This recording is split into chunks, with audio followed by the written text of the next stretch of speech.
Welcome to PM Movie Recaps. Today's pick is a horror and thriller of 2013, Detour. If you're ready, let's enjoy the video. A man named Jackson wakes up after unconsciousness. Looks like he just had an accident. He immediately looks around, but there is no sunlight at all. In other words, his car was already buried in the ground. He tries to open his car door, but his efforts are in vain because the door is blocked. Frantically, he tries to call 911, but unfortunately his cell phone signal is not connecting at all. He then tries to find a radio frequency, but it is also not detected. He also tries to start the car's engine, but the car has already broken down. Not long after, there is a shock that causes the car to move deeper.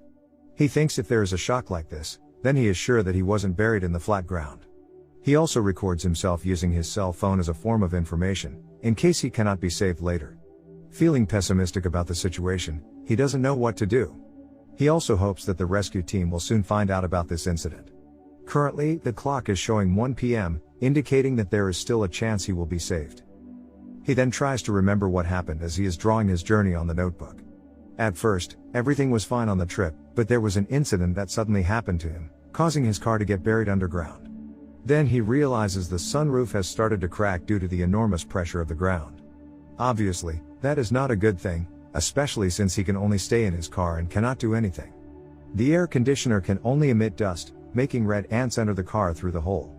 He immediately covers the hole with masking tape. He panics even more because until now there is no sign that he will be saved. Feeling depressed, he decides to watch the video on his cell phone. His fiancée, Lori, is seen in the video.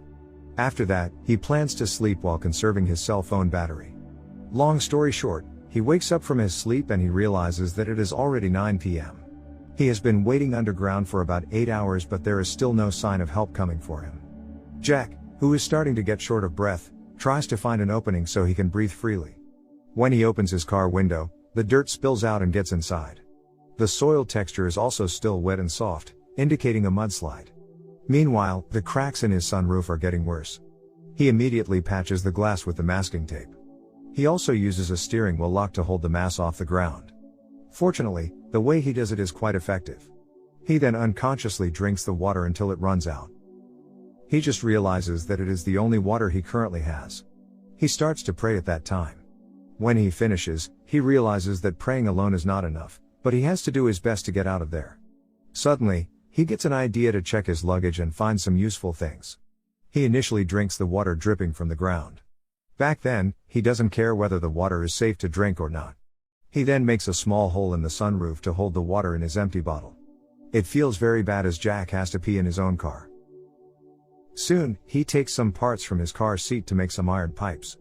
He then makes another hole in the sunroof to allow the pipes to penetrate upwards. Jack takes the bottle cap to make a hole in it and ties it with rope to keep the pipe straight up. Before continuing with his work, he eats the only biscuit to stifle his hunger. He also drinks the contaminated water that has been accommodated earlier. After eating, he continues to push the pipe up. The depletion of oxygen forces him to make a hole for breathing. After seeing the light outside, he immediately checks the depth of the ground with the rope he made before. Apparently, the ground above is approximately 3 meters deep. He shouts as loudly as he can, with hope that someone will hear him as he breathes through the hole. Then he has another idea by making smoke through the pipe, so the smoke can be seen by the others, but then the fire gets bigger and out of control. Fortunately, he still can extinguish the fire. When he wants to check the hole, there is another shock that makes his head hit the iron pipe, making him unconscious for a while. Shortly after, he wakes up with a sore head. He immediately removes his shirt and belt as a bandage to stop the bleeding. As the result, he can only sit limply, thinking of ways to survive. A few hours later, Jack's head wound is seen oozing pus, indicating that the wound is infected. Suddenly, there is another shock that makes the back of his car begin to collapse. Inevitably, he has to hold up the back of his car with the rest of the iron pipes.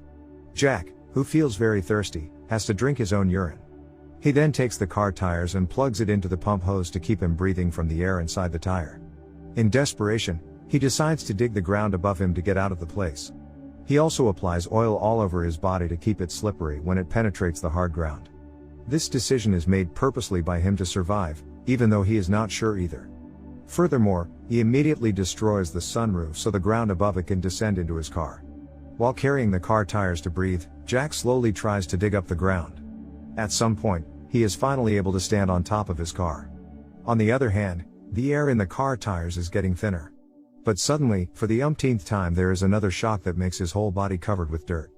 Amazingly, there is little movement that indicates Jack is still alive. After a long time, he manages to reach the ground and he also can see the sunlight again. In the end, he manages to survive the mudslide he has just experienced. Thank you for watching, but before leaving, please make sure that you click subscribe and turn on the notification so that you can enjoy watching more videos like this.